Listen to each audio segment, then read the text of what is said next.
you get that much acceleration, you get a lot of phenomena at once. So, for instance, in America, or Northern England, I suspect, in the Midlands, a lot of people lately, because this throws a lot of people together, they went to the grocery store and there was someone there wearing a different head covering. In American terms, it wasn't a baseball cap. Really good by me, but maybe odd for some people. Then they went to the men's room, and lately there seemed to be someone of a different gender at the stall next door. I happen to welcome that, LGBT rights, but that came very fast for a lot of people. Then they went to work, and somebody rolled up a robot next to them who seems to be studying their job. So if you think what anchors people in the world, where they live and where they work, and who they're associate with, there's been a lot of tumult in all of those areas as a result of these accelerations. Right. Now, Trump, President of the United States, many would say he's been put there to slow down these accelerations of which your book is concerned. Right. Do you think Trump can slow this down, can stop it? So my three accelerations, they're like a hurricane. Trump, I believe, is selling a wall to the hurricane. What my book is selling is an eye that moves with the storm, draws energy from it, but creates a platform of dynamic stability within it where people can feel connected, protected, and respected. You are the personification of the global elite. Yes. You're traveling everywhere, you write about globalization. Yes, right. Do you acknowledge that you personally didn't do enough to talk about helping the whole population live in the eye of these storms of these great accelerations, as opposed to just getting on with it and forgetting that there were lots of people who maybe weren't as enthusiastic about it as you? Absolutely not. If you read my books, there isn't a book, whether it's Lexus Neolatry, World is Flat, this book, or That Used to Be Us, which I wrote a few years ago, that didn't make the very simple case. Globalization is everything and its opposite. It's incredibly empowering, incredibly disempowering. It creates opportunities. It also is very authoritarian. And my whole argument all along was you got to get the best out of it and cushion the worst. And I never wrote a book that wasn't about exactly that, about safety nets, education, retooling, reskilling, and opportunity. You spent a lot of your career covering and being involved in the Middle East and that whole area.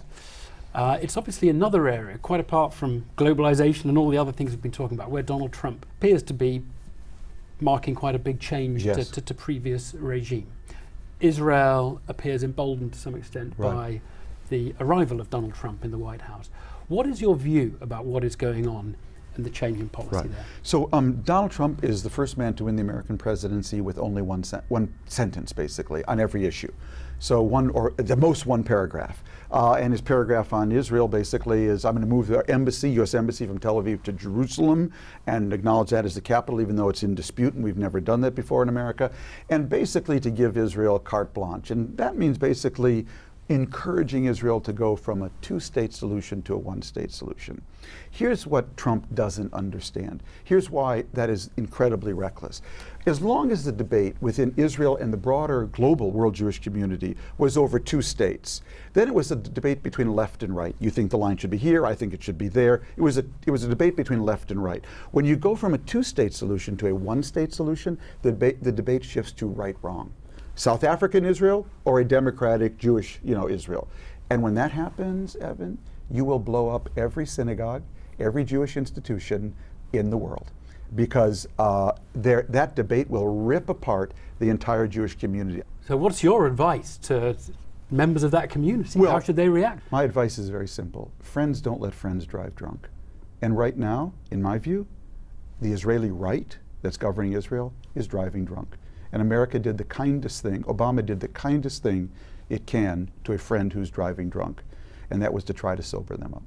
How do you think the press should react to Donald Trump?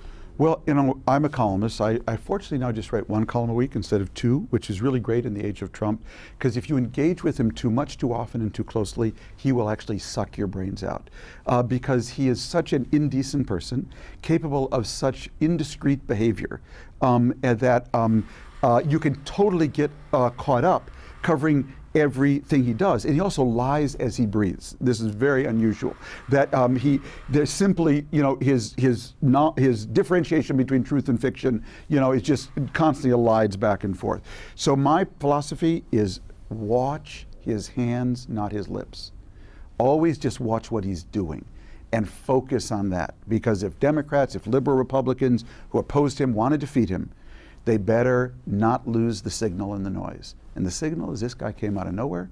He won the Republican nomination, he won the presidency, and he won it by connecting at the gut level with a significant group of Americans. And if liberal Republicans and Democrats don't figure out their own way to connect at the gut level with those people, we're going to have 8 years of this guy, not 4. Oh my God. Tom Friedman, thank you very much. My pleasure.